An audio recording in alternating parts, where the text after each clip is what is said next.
Hello everyone, আশা করি আপনারা ভালো আছেন। চলে আসলাম নতুন একটা মজার রেসিপি নিয়ে।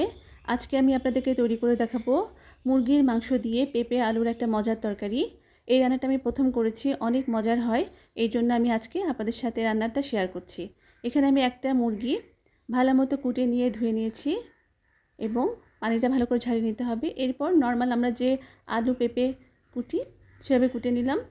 কুটে ধুয়ে আমি স্ট্রেনারে নিয়ে নিয়েছি। এখন আমি একটা মশলা তৈরি করব।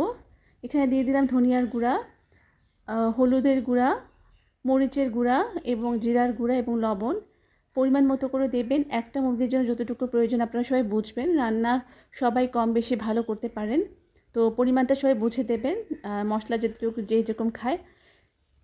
এরপর আমি পানি দিয়ে মশলাটা ভালো করে তৈরি করে নিচ্ছি। এটা ভিজিয়ে রাখলে সুন্দর একটা ফ্লেভার হবে এবং মশলাটা একদম ভিজে সুন্দর গলে যাবে। এরপর প্যানে পর্যাপ্ত পরিমাণ রান্নার তেল দিয়ে দিলাম, সয়াবিন তেল দিয়ে এখানে আমি দিয়ে দেবো এখন পেঁয়াজ কুচি পরিমাণ মতো। পেঁয়াজটা একটু হালকা ব্রাউন করে ভেজে নিতে হবে। তো এই মশলাটা আমি আগে তৈরি করে রাখলাম। আমি অনেক রকম করে রান্না করেছি মুরগির মাংস, আমার এখানে অনেক রকম রেসিপি আছে, দেখবেন আপনারা।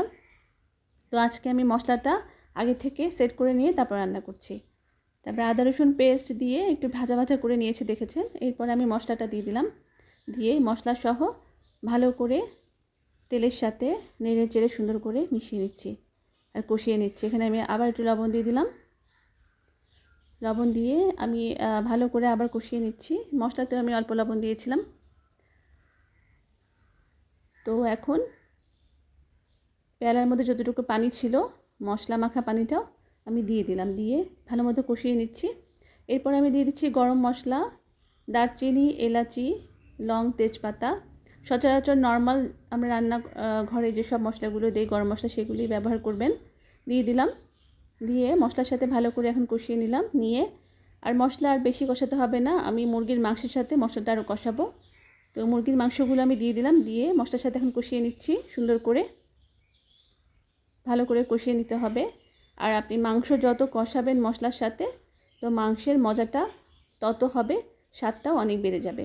এরপর আমি ঢাকনা দিয়ে দিলাম, ঢাকনা দিয়ে ভালো করে একটু কষিয়ে এবং আলুটাও সাথে দিয়ে দিচ্ছি। আলু যেহেতু সিদ্ধ হতে একটু সময় লাগে, আমি পেঁপেটা পরে দেবো, আলুটা আগে দিয়ে দিচ্ছি। মুরগির মাংসের সাথে ভালো করে আলুটাও আমি কষিয়ে নিচ্ছি সুন্দর করে।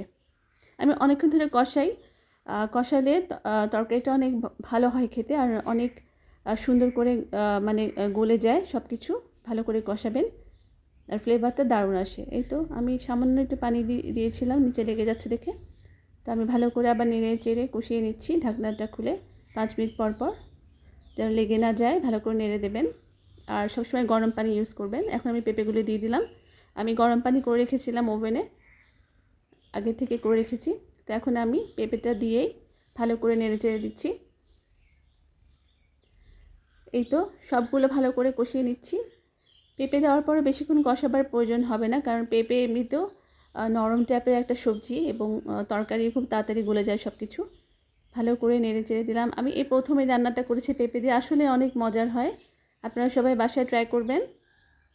এই তো পানি দিয়ে দিচ্ছি, পর্যাপ্ত পরিমাণ গরম পানি, ভালো করে দিয়ে নেড়ে চেড়ে মিশিয়ে নিচ্ছি। লবণ টবণ সব চেক করে নিয়েছি।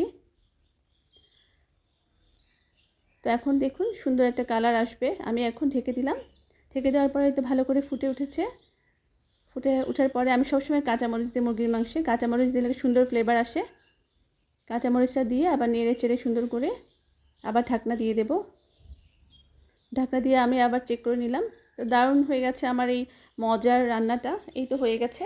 হয়ে যাওয়ার পরে আমি একটা বাটিতে সুন্দর করে সার্ভ করে নিচ্ছি।